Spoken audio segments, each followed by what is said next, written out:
How to archive any messages in Roblox.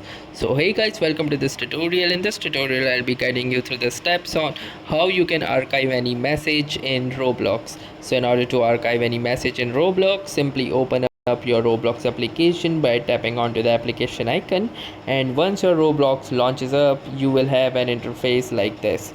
Now from here, in order to access the chat menu, simply click onto this more option at the bottom right, and then from here choose messages.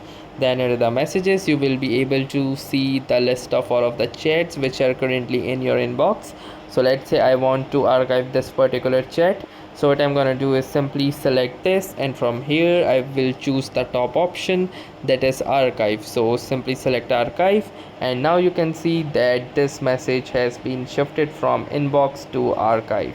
So that's how easily you can simply shift your message to archive or archive any particular messages.